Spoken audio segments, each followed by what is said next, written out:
నమస్తే రమగారు. నమస్తే జయ. రమగారు, సంసారంలో భార్యాభర్తల మధ్య ఎక్స్పెక్టేషన్స్ ఎంతవరకు ఉండొచ్చు?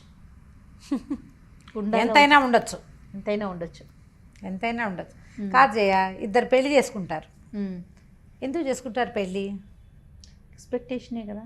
కదా, ఇప్పుడు మన పాతకాల పద్ధతి వివాహ వ్యవస్థ ఇవాళది నిన్నటిది మొన్నటిది కాదు, అప్పటిదో. ఆడవాళ్ళకి ఒక రక్షణ, మగవాళ్ళకి ఆడవాళ్ళ రక్షణ భద్రత, మగవాళ్ళకి ఒక ఆసరా. ఇది సాధారణమైనది. వీళ్ళిద్దరూ కలిసి సంసార రథాన్ని ముందుకు తీసుకెళ్తారు, సంతానానికి అంటారు, వాళ్ళ అమ్మా నాన్నని హలో అంటారు, వీళ్ళ అమ్మా నాన్నని చూసుకుంటారు, ఏదో సంసారాన్ని వృద్ధి చేస్తారు, పిల్లల్ని జాగ్రత్తగా చూసుకుంటారు. మామూలుగా జరిగేవి. అయితే ఒకళ్ళ మీద ఒకళ్ళకి ఎక్స్పెక్టేషన్స్ ఖచ్చితంగా ఉంటాయి. ఏ ఎక్స్పెక్టేషను లేకుండా ఏ ఇద్దరూ కలిసి ఉండరు కదా.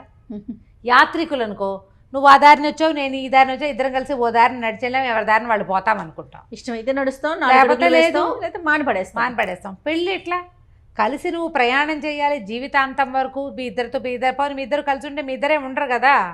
మీకేమో అటో కుటుంబం ఇటో కుటుంబం రెండు ఉంటాయి, మీ ఇద్దరు కలిసి ఓ కుటుంబం, మళ్ళీ మీకు సంతానం.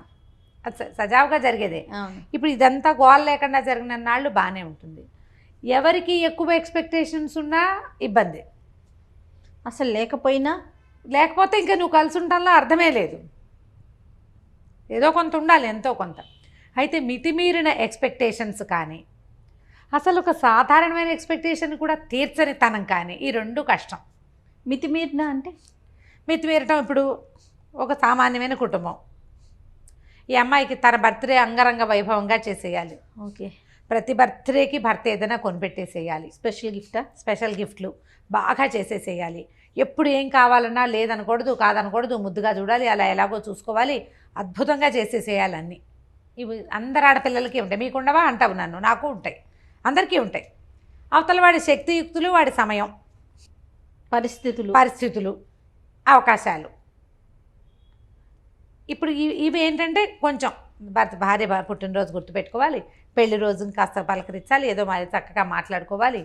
ఆమె అడిగిన 100 వస్తువుల్లో సగం కాదు, పావు కాదు 10 100లో 10 చెయ్యాలి. ఒకసారి కాకపోతే ఓసారైనా కాస్త ముద్దుగా ముచ్చటగా మురిపంగా చూసుకోవాలి. ఎందుకంటే ఆమె నీకు తోడు, భగవంతుడు ఇచ్చిన స్నేహితురాలు. భార్యని బాగా చూసుకోవడం చేతకాని వాడు ఎందుకు పనికిరాని వాడు అన్నాడు చాణక్యుడు. భార్యని బాగా చూసుకోవాలి, అది వస్తేనే నీకు ఏదైనా వచ్చినట్టు. నీకు ఇదే రాకపోతే ఆయన నీటి మీద కూడా చెప్పాడు నీతి. దాన్ని కూడా వదిలిపెట్టలే. అదే కదా. కానీ మళ్ళీ భార్యలకు బోల్డ్ చెప్పాడు, భార్యలు అలా ఉండకూడదు ఇలా ఉండకూడదు అని ఆయన చాలా చెప్పాడు చాణక్యుడు. ఇంత మాత్రం చేయాలి. కానీ కనీసం భార్యల మామూలు వ్యవహారాలని కూడా పట్టించుకోకుండా, నాకు చెప్పకుండా ఊపిరి కూడా పీల్చుకోకూడదు అనేవాళ్ళు. నాకు చెప్పకుండా ఎందుకు చేసావు అని పోట్లాడేవాళ్ళు. మామూలుగా అసలు ఒక వైఫ్ సహజంగా కోరుకుంటుంది, కొంత భర్త తనతో ప్రీతిగా ఉండాలి, ప్రేమగా ఉండాలి, తనంతట తన దగ్గరికి తీసుకోవాలి, తనంతట తను ఏదైనా అయ్యో తిన్నావా, అది పడుకున్నావా, లేచావా, ఏమిటి మొహం అలా ఉంది, ఒంట్లో బాగోలేదా, మినిమం అవి కూడా చేయని వాళ్ళు చాలామందే ఉన్నారు ఇప్పటికి కూడా.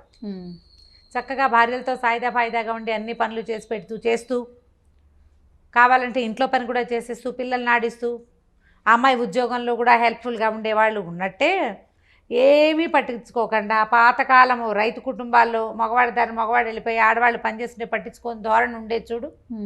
ఒక పాత ధోరణి, వెనకబడిన ధోరణి. ఆడాళ్ళని పెంచకూడదు, ఆడాళ్ళకి ఏం చూడకూడదు, దానికి ఎక్స్పెక్టేషన్ ఏమిటి, గాడిద గుడ్డు లాంటి భావాలు ఉన్నవాళ్ళు కూడా ఇప్పటికీ ఉన్నారు. మార్చుకోవాలి, వాళ్ళు మారాలి. వీళ్ళు ఓవర్ ఎక్స్పెక్టేషన్స్, గ్రేట్ ఎక్స్పెక్టేషన్స్ ఆడవాళ్ళు తగ్గించుకోవాల్సి వస్తుంది. మగవాళ్ళకు కూడా కొన్ని ఎక్స్పెక్టేషన్స్ ఉంటాయి కదా పాపం.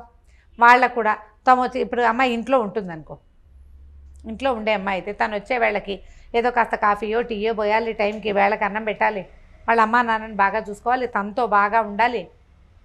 ఈయన ప్రేమగా ఉంటాడు, ఆవిడ ఎందుకు ఏమిటి పిచ్చివేషాలు అంటుంది. ఈయన కొంచెం బాగా రొమాంటిక్గా ఉండే ధోరణి, ఆవిడంత రొమాంటిక్ కాదు. ఇవన్నీ కోరుకుంటారు సహజంగా. భలే చెప్తారు రమగారు. అవునా కాదా జయ, చెప్పు. నేను ఈజీగా చెప్పేస్తున్నాను. ఓకే, ఉంటారు ఇవన్నీ ఉంటారండి, ఉంటారు ఖచ్చితంగా. ఇప్పుడు లేదా ఇతనికి నీట్గా క్లీన్గా టైడీగా అలా ఎలాగో తను వచ్చేసరికి చక్కగా సినిమాటిక్గా అలంకారం చేసుకుని ఇల్లు నీట్గా దుడిచేసేసి ఏమిటో ఎట్లాగో చేసేసి చేయాలని తను, లేదా తన మాటే వినాలి, అన్నిటికీ తన మాటే వినాలి. వాళ్ళ అమ్మ నాన్న పేరెత్తకూడదు, ఫ్రెండ్స్ పేరెత్తకూడదు, ఎక్కడికి వెళ్ళకూడదు, ఎప్పుడు తనతోటే ఉండాలి, తన మాటే వినాలి, తను అనుకున్నదే చేయాలి. తను వద్దంటే గాలి పీల్చడం కూడా మానేయాలి భార్య. ఆ ఎక్స్పెక్టేషన్స్ వీళ్ళకి ఉంటాయి. రెండు తప్పే కదా జయ. అవునవునండి, ఖచ్చితంగా అండి. నన్ను నేనే క్వీన్గా ఉండాలని అమ్మాయి అనుకోకూడదు, నేనే కింగ్ అని ఇతను అనుకోకూడదు. ఇప్పుడు రీచ్ కావట్లేదు అనుకుందాం ఎక్స్పెక్టేషన్ని, ఇద్దరిలో ఒకరు రీచ్ కావట్లా, ఎలా మార్చుకోవాలండి పార్ట్నర్? ముందు మొదట మాట్లాడుకోవాలి. కొంతమంది వినరు, మాట్లాడుకోవాలి అనగానే మన కామెంట్లు వచ్చేస్తాయి, వినరండి వినరండి వినరండి, 20 ఏళ్ళ నుంచి ట్రై చేస్తున్నానండి, వాళ్ళు వినరు. ఓకే, అప్పుడు ఏం చేస్తాం, ఎక్స్పెక్టేషన్స్ తగ్గించుకోవాలి. మనకి ఇంతంత ఉన్నాయనుకోండి, వాటిని చిన్నవి చేసుకోండి. ఓకే, కనీసం ఇది మీట్ అయ్యాం, వినరు అని తెలుస్తోంది, మీరు కొన్ని సంవత్సరాల నుంచి ప్రయత్నం చేస్తున్నారు కదా, అది వదిలేయండి. అది కరెక్టా కదా? వదిలేయాలి. ఎన్నని వదిలేసుకోవాలి అని ప్రశ్నిస్తారు మళ్ళీ. ఏమైనా వదులుకోవాల్సిందే, సంసారం వదులుకోలేం కదా చచ్చి. ఏం చేస్తాం? అందుకని ఇప్పుడు రీచ్ కాలప్పుడు మీరు అన్నట్లు వదులుకోవటమే మంచిది కదా. మన ఎక్స్పెక్టేషన్ మీట్ అయ్యే పద్ధతి అవతల వాళ్ళల్లో లేకపోతే వీళ్ళని వదిలేయటం కష్టం, కాబట్టి ఎక్స్పెక్టేషన్ వదిలేయటం సులువు కాదు రమ్మగారు. ఎవరితో చెప్పిస్తే మూడో వ్యక్తిని ఇన్వాల్వ్ చేస్తే మారుతారా? చేయొచ్చు, ప్రయత్నం చేయొచ్చు, కాకపోతే అందరి దగ్గర అది కుదరదు జయ. మూడో వ్యక్తిని ఇన్వాల్వ్ చేయొచ్చు. ఆ అమ్మాయికి ఒక మినిమం ఎక్స్పెక్టేషన్స్ ఉన్నాయి, వాటినైనా నువ్వు మీట్ అవ్వాలి అని అతని అక్కలో చెల్లెళ్ళో అమ్మలో ఫ్రెండ్సో చెప్పచ్చు. కానీ వాళ్ళు వినద్దు, వాళ్ళు మాత్రం అబ్బాయి అంతే నువ్వు అలా ఇవ్వే సర్దుకో అనేవాళ్ళు లేరు, ఉంటారు. వాడు అలాగే ఉంటాడు, నువ్వు సర్దుకో, వాడు అలాగే ఉంటాడు, నువ్వు అడ్జస్ట్ అవ్వు, వాడు ఎలా ఉన్నా నువ్వు అడ్జస్ట్ అవ్వు. వాడు నవ్వినప్పుడే నవ్వు, వాడు ఏడ్చినప్పుడే ఏడు, వాడు వద్దంటే మానేయి, అంతే. అలాంటి వారు కూడా ఉంటారు. ఇప్పుడు నేను కూడా అలాగే చెప్పాను చెయ్యమన్న ఒక అమ్మాయికి, అసలు అతను వెండు, ఏం చేస్తావు, ఎవరితోటి తెప్పించలేవు, వాళ్ళ అమ్మా నాన్న మాట కూడా అతను వెండు. మరి ఎట్లా రమ్మగారు, అసలు ముందుకు ఎలా వెళ్ళగలుగుతాం? ఇప్పుడు ఒక ప్రేమ ఉండదు అలాంటి వాళ్ళతో, ఒక సంతోషం ఉండదు, ఇంకా మనిషి ఈదాల్సిందేనా? ఈదాల్సిందే జయ. జీవితాలు ఇంకొక రకంగా ఉండవు. ఈదకుండా ఈత మానేసి ఫారిన్ కంట్రీస్లో లాగా లేదా ఎవరిలాగానో నేను వీడితో ఈదను అని ఇంకోటి తీసుకునే అవకాశం, ఈ చొక్కా నచ్చలేదని ఇంకో చొక్కా వేసుకునే అవకాశం ఉంటుందా జీవితానికి జయ? అది అడ్వైజబుల్లేనా? కాదు. ఎన్ని చొక్కాలు మారుస్తాం మనము?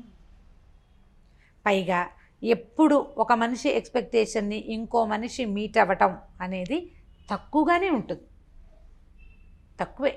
నాకు కావలసినట్టుగానే చేసేవాళ్ళు చాలా తక్కువ ఉంటారు, దొరకరు, చాలా అంటే చాలా తక్కువ. అసలు ఇలసాటి లేని జంట అని మనం భావించే వాళ్ళల్లో కూడా ఎంతో కొంత అన్బన్ ఉండే ఉంటుంది. ఎందుకంటే ఇప్పుడు భార్యాభర్తలు అనగానే వాళ్ళు ఒక చోట పెరుగుతారు, వాళ్ళ రకం వేరు, మనం ఒక చోట పెరుగుతాం, మన రకం వేరు. ఈ రెండు రకాలు కలిసేటప్పుడు అది ఇట్లా లక్క బంగారం లాగా అతుక్కుపోవాలి. లక్క వేరు బంగారం వేరు, ఎవరి గుణం వాళ్ళకే ఉంటుంది. మీరు కలిసి ఉండాలన్న ఒక్క గుణం ఉంటే ఇక ఎక్స్పెక్టేషన్స్ ఉన్నా నడుస్తూనే ఉంటాయి, ఆ నస నడుస్తూనే ఉంటుంది, జీవితం నడుస్తూనే ఉంటుంది, ఇది ముందుకు వెళ్ళిపోతూ ఉంటుంది. ఇప్పుడు లక్క బంగారం ఒకటి కాదు కదా, కాదుగా, దానికి అసలు విలువే లేదు. లక్కకి బంగారానికి విలువ ఉంది, కానీ పల్చటి రేకైతే వంగిపోతుంది, లక్క ఉంటే వంగిపోకుండా అది గట్టిగా ఉంటుంది. అవునండి, కరెక్ట్. ఇప్పుడు ఈ రెండు ఒకదాని గుణాన్ని ఒకటి అంటుకుంటాయా? ఇవి పాతకాలపు మాటలు కదా జయ. నేను వెనకబడిన దానిలాగా కనపడతాను, కానీ వీటిలో ఎంత విలువ ఉంది? విలువ ఉందో మాటలో ప్రతి అక్షరం ఒక బంగారం అన్నమాట, వజ్రం లాంటి మాట కదా. పాత మాట ఇది, లక్కా బంగారం. ఎందుకు కలిసి ఉండాలి మనం ఎందుకు కలిసి ఉండాలి? వంగిపోకూడదంటే కలిసి ఉండాలి, విలువ పెరగాలి అంటే కలిసి ఉండాలి. లేదా మనం ఎప్పటికీ మనం ఏదో ఒక దాన్ని సెర్చ్ చేస్తూనే ఉంటాం. నీ సెర్చింగ్ వస్తువుల కోసమో విషయాల కోసమో సెర్చ్ చేయొచ్చు, వ్యక్తుల కోసం సెర్చ్ చేయాలంటే ఎన్ని చేతులు మారాల్సి వస్తాం మనం. మన ఇద్దరితో పాటు మూడో వ్యక్తి కూడా రెడీగా ఉంటారు కదా. కొద్ది రోజులు ఒకళ్ళతోటి కలిసి ఉండేసరికల్లా సంసారం పెరిగిపోతుంది, సంతానం ఏర్పడుతుంది, మనకి ముందు వెనక కుటుంబాలు ఉంటాయి, ఇన్వాల్వ్ అయిపోతారు కదా. జనాలు ఇన్వాల్వ్ ఎవరితోటి సంబంధం లేకుండా ఫ్రీలాన్స్గా ఫ్రీ బర్డ్గా తిరిగే వాళ్ళని మామూలు మనుషులు కానివంటే మర్యాదస్తులుగా చెప్పలేదు సమాజం. సమాజం ఒప్పుకోదు, మనమేమో ఇందులోనే వెళ్ళాలి. మన కల్చరే ఇది కదా కల్చర్ అమ్మగారు. ప్రతి వాళ్ళకి చులకనైపోతాం. ఆ, ఆ. చులకనైపోతాం. ఇప్పుడు సమాజం ఏంటంటే మగవాళ్ళు అడ్జస్ట్ అవ్వాలి, ఆడవాళ్ళు సర్దుకోవాలి. రెండు ఒకటే, అంతే. రెండు ఒకటే, రెండు ఒకటే. వాళ్ళ పరిధి వరకు వాళ్ళు అడ్జస్ట్ అవ్వాలి, వీళ్ళ పరిధిలో వీళ్ళు సర్దుకోవాలి. సర్దుకుని ఒక వివాహానికి ముందే మాట్లాడుకునే అవకాశాలు, డిస్కస్ చేసే ఛాన్సెస్ ఉన్నాయి. అవన్నీ మాట్లాడుకోండి. మనసు పెళ్ళిలోకి ఫిక్స్ అయ్యాక ప్రపంచం మన గురించి మాట్లాడేలాంటి పరిస్థితులు కల్పించుకోవద్దు. ఎక్స్పెక్టేషన్స్ మీట్ అవ్వలేని ఎక్స్పెక్టేషన్స్ కనుక ఉంటే, ఏ విషయంలో మీట్ అవ్వలేకపోతున్నామో దాన్ని కొంచెం తగ్గించుకోండి. లేదా రెండో వాళ్ళు దాన్ని మీట్ అవ్వడానికి కొద్దిగా ట్రై చేయండి. ఎస్, తగ్గించుకోవటం, మీట్ అవ్వడానికి ప్రయత్నం చేయటం, ఈ రెండు ఇద్దరూ చేయవలసిందే. చేస్తే సంసార రథం ముందుకెళ్తుంది.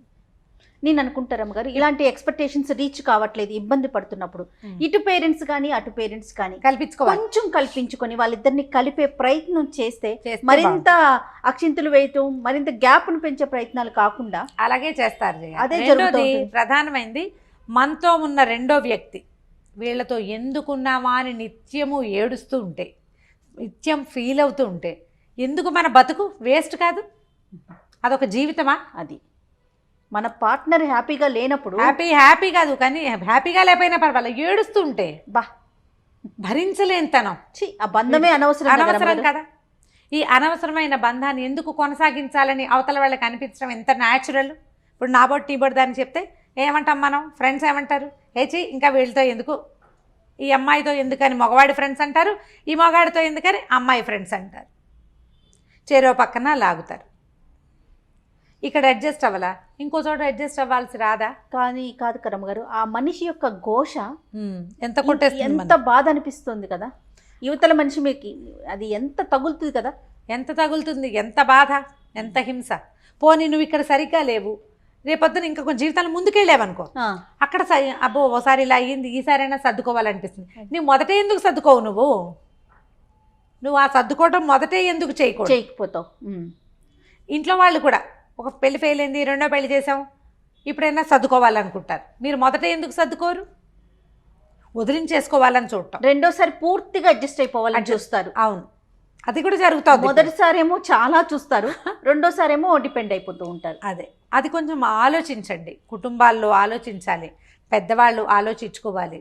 వైఫ్ అండ్ హస్బెండ్ పెళ్ళిళ్ళు చేసుకున్నటువంటి వాళ్ళు ఆలోచించాలి. వీళ్ళ మధ్య సంతానం అంటే వాళ్ళ గురించి ఆలోచించాలి. ఓకే, లెట్ ఇట్ బి, ఇప్పటిదాకా ఏదో అయ్యింది, ఇప్పుడైనా ఒక మ్యారేజ్ కౌన్సిలర్ దగ్గరికి వెళ్తాం. ఇవి నా ఎక్స్పెక్టేషన్స్, ఇతను మీట్ అవ్వట్లేదు అని అమ్మాయి చెప్పి, ఇది నా ఎక్స్పెక్టేషన్స్, ఈ అమ్మాయి మీట్ కావట్లేదని ఆయన చెప్పి, మధ్యలో ఒకళ్ళని పెట్టుకుని ఈ రెండు ఎక్స్పెక్టేషన్స్ ఈ పొడుగులు ఉన్నాయి కదా, వాటిని ఇట్లా ఇట్లా దగ్గరికి తగ్గించుకోవటం చేసుకుంటే కొంత బెటర్గా ఉంటుంది. ప్రయత్నం చేసి తీరాలి ఖచ్చితంగా. ఇప్పుడు మన సమాజం చాలా చిన్నది, ప్రపంచం పెద్దదైపోయింది, సమాజం మాత్రం చిన్నది. సమాజాలు చిన్నవైపోయినాయి. ఈ చిన్నవైన సమాజాల్లో మనకి భగవంతుడు తోడుగా ఇచ్చిన ఒక పెళ్ళితో ఇచ్చిన వ్యక్తిని చెడగొట్టుకోవద్దు. వాళ్ళంతా చేసుకోవట్లేదా రెండో పెళ్ళి, మూడో పెళ్ళి, 36వ పెళ్ళి అంటే మరి వాళ్ళ పిల్లల జీవితాలు ఎలా ఉన్నాయో ఒకసారి చూడండి. అంతే కదా. వాళ్ళ పిల్లల భవిష్యత్తు ఏమిటి, వాళ్ళ మానసిక స్థితి ఏమిటి, ఎంత ఇన్సెక్యూరిటీ తోటి బాధపడతారు ఆ పిల్లలు. ఎవరినో చూసి వాత పెట్టుకోకూడదు కదా, వాత పెట్టుకోకూడదు కదా. ఇప్పుడు తప్పనిసరి పరిస్థితులు కొన్ని ఉంటాయి జయ, చాలా క్రూరమైన వాళ్ళు, లేకపోతే మానసిక స్థితి సరిగ్గా లేని వాళ్ళు, వీళ్ళవి ఎక్కడ ఏ రకమైన అడ్జస్ట్మెంట్కి అవకాశం లేని వాళ్ళు, ఇంకా వేరే దారి లేనప్పుడు వేరే కథ. అడ్జస్ట్ అయితే సరిపోతుంది అనిపించినప్పుడు మాత్రం, మీకు అనిపించదు అడ్జస్ట్ అయితే సరిపోతుంది, మీ ఫ్రెండ్స్, మీ కలీగ్స్, మీ పేరెంట్స్ నువ్వు కాస్త తగ్గు అని చెప్తే తగ్గిపోండి. ఎక్కడ తగ్గాలో ఆలోచించుకోండి. ఎస్, ఇది కాదు ఇది తగ్గినా కూడా ఏమీ పొసగదు అంటే ఇక చేయగలిగేది ఏమీ లేదు. అందరి దారే గోదారి, మన దిగును తప్పదు కదా. అంతేకా. కానీ అడ్జస్ట్మెంట్ అయితే సరిపోతుంది అని అనుకున్న విషయాల్లో కొంచెం తగ్గించండి, కొంచెం పెంచండి, మొత్తానికి సర్దుకుని ఉండండి. అంతే. సూపర్. నమస్తే. నమస్తే చెయ్యి.